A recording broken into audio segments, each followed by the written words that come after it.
Привет подписчикам и гостям канала Travel.ru. Меня зовут Алик. В этом году нам удалось посетить озеро Байкал. И в этом видео я поделюсь с вами кусочками этого легендарного озера и расскажу о своих впечатлениях. Приятного вам просмотра.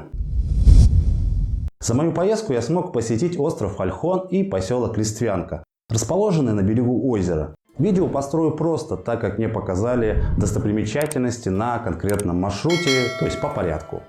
Первая локация, на которую мы поехали, был Ольхон. Мы смогли осмотреть практически весь остров, объехав его фактически по кругу. Направились мы к нему из Иркутска с самого раннего утра, так как дорога нас ждала, я скажу, не короткая, целых 260 километров. Для начала нам необходимо добраться до паромной переправы. Автомобильного моста, к сожалению, на остров нет. Зимой на Ольхон добираются по льду. Можно услышать такое выражение «добраться по зимнику». Нужно отметить, что дорога до переправы достаточно живописная, есть куда и на что посмотреть.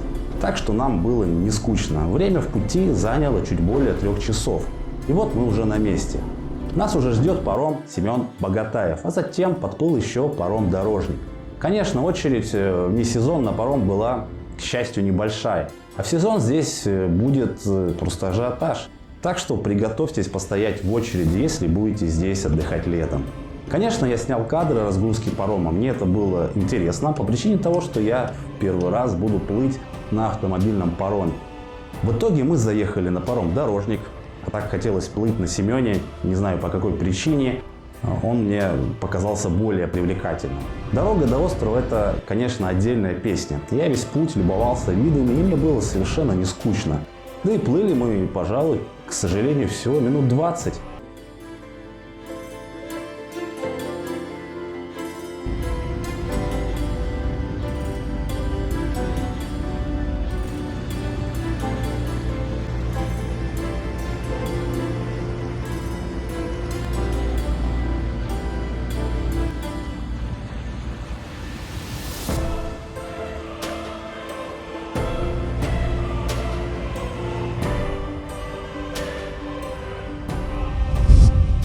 И вот мы на острове и уже едем на машине по песчаной дороге. Для справки, мы воспользовались услугами местного гида и в данный момент едем на его УАЗике. Кстати, стоимость услуги 10 тысяч рублей на компанию. Если нужны контакты этого человека, можете написать, я отвечу. Между прочим, мы находимся на территории Прибайкальского национального парка. Этот парк образован относительно недавно, а именно 13 февраля 1986 года. И простирается на 490 километров вдоль Байкальского побережья, от поселка Култук на юге до мыса Кочеряковского на севере. На площади 524 тысячи гектар. Это дает ему право называться самым протяженным национальным парком в России. Главная задача парка в первую очередь сохранение уникального растительного и животного мира региона.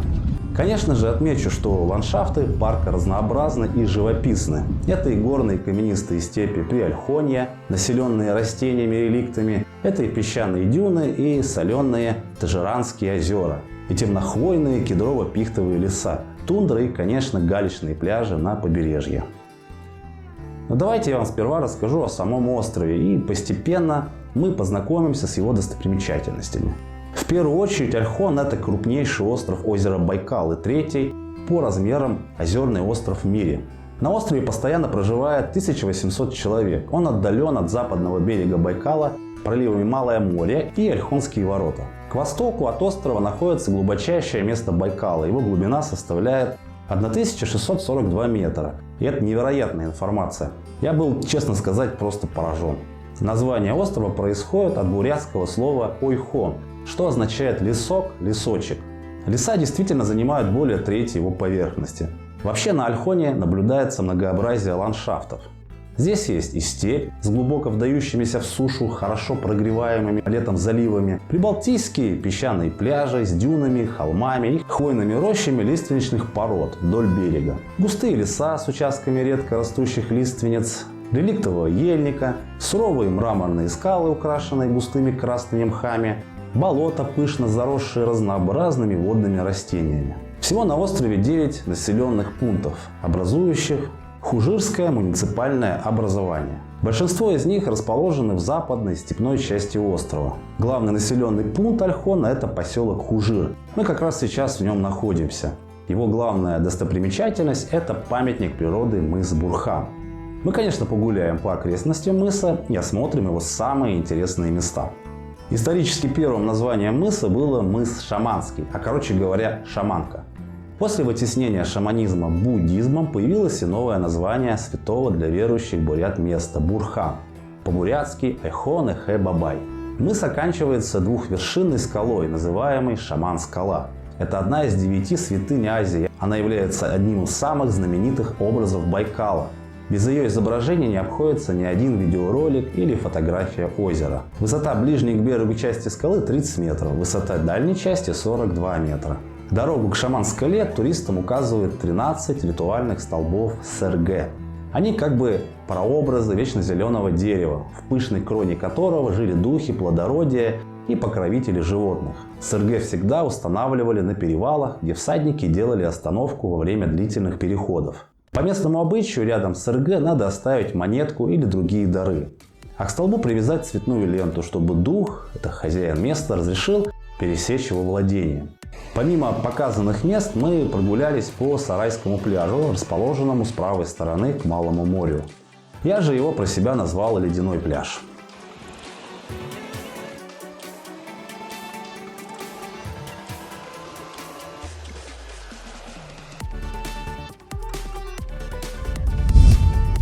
Следующее место, которое мы посетили, была бухта Песчаная, или, как еще говорят, Песчанка. Бухту считают одной из самых ярких достопримечательностей Байкала. Она славится своими дюнами.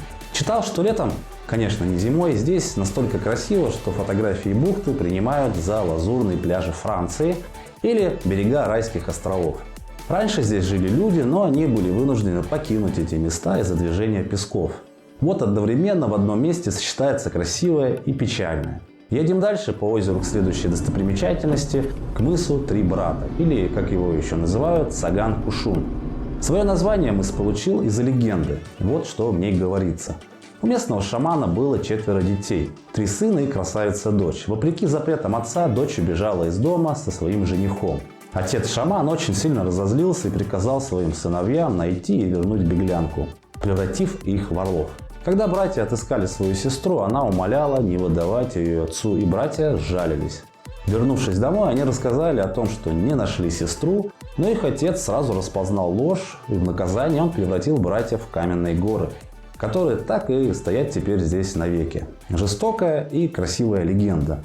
А в этом месте шаман смотрит на своих сыновей. Конечно, на это лучше смотреть с воды, а так не очень-то понятна задуманная картинка. И снова едем дальше. Какая же здесь красота. Наша цель – добраться до мыса Хабой. Этот мыс расположен практически в самом центре Байкала.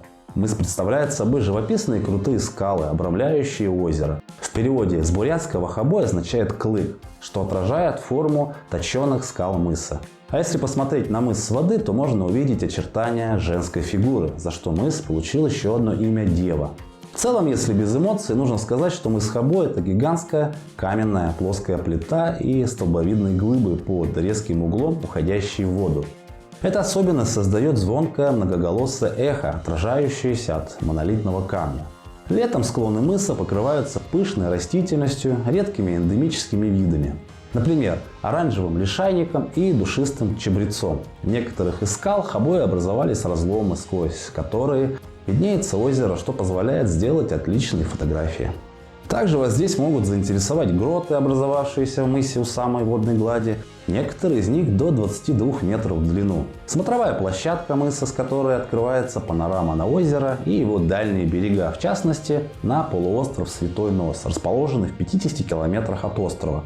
И шаманское место – наклонная площадка в западной части острова, недалеко от поселка Хужир. Местные мне рассказали интересную легенду, связанную со вторым именем мыса Дева. В общем, жила здесь когда-то молодая и очень красивая девушка, которая разозлила богов просьбами о дорогом и роскошном дворце. Чтобы наказать ее за корысть, боги обратили ее в камень, в котором ей так и предстоит оставаться, пока на земле не будут искореneны такие пороки, как жадность и зависть. Короче говоря, получается, что навсегда. А после, примерно в середине дня, наш заботливый гид накормил нас вкуснейшей ухой. Лучшего на природе в такой прохладный день и не придумаешь. Следующий мыс, до которого мы доехали, называется мыс Любви или Шунте. Он расположен совсем недалеко от предыдущего мыса Хабой. Слово «шунте» с бурятского языка означает «лиственница», хотя деревьев там немного. По своей форме это обрывистый высокий берег в форме сердца. Теперь становится понятно, почему его второе название – «Любовь». Отсюда открывается очередной красивый вид на Байкал. Тут, в принципе, везде красиво, поэтому что-то выделить отдельно очень сложно. Я читал, что то ли местные жители, или туристы разглядели в нем согнутые ноги женщины во время родов. Сомнительно, окей. Я лично увидел нечто другое. Также я слышал, что сюда приезжают бездетные пары для проведения неких обрядов. Если эти люди хотят мальчика, то они идут на левую скалу, а если девочку, то на правую. С мыса Шунте левой можно увидеть высочайшую точку острова Ольхон – гору Жиму или Жиму. Правда, туда туристов не водят, так как она считается священной и запретной к посещению. Кроме того, гора покрыта очень густым лесом. Очень мне понравилась жанровая скульптура «Хранитель Байкала». Хранитель выполнен из бронзы и больше напоминает дерево. Изначально изваяние должно было стоять на самой высокой точке Ольхона – мысе Хабой.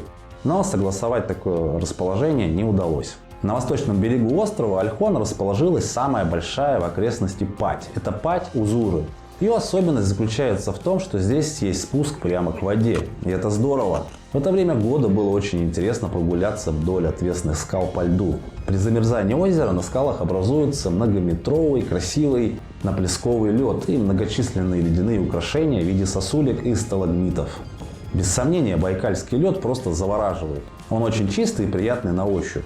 Если ляжешь на него, то и вставать уже не захочется. Я решил этот ролик не перегружать информацией. О поселке Листвянка расскажу уже в следующем видео. Поэтому подпишитесь на мой канал и включите колокольчик, чтобы не пропустить следующее видео о Байкале. Да и напоследок хочу сказать, что компания Travel.nrf организует авторские туры на Байкал, конечно, Дагестан, Армению, Грузию, иные туры по Краснодарскому краю и индивидуальные экскурсии на курортах Черного моря, а также горнолыжные туры в Сочи, Архыз, Донбай, Эльбрус. Если вам интересно, ссылку с сайта оставлю в описании. Можете глянуть видео о Северной Осетии. Всем удачи и пока!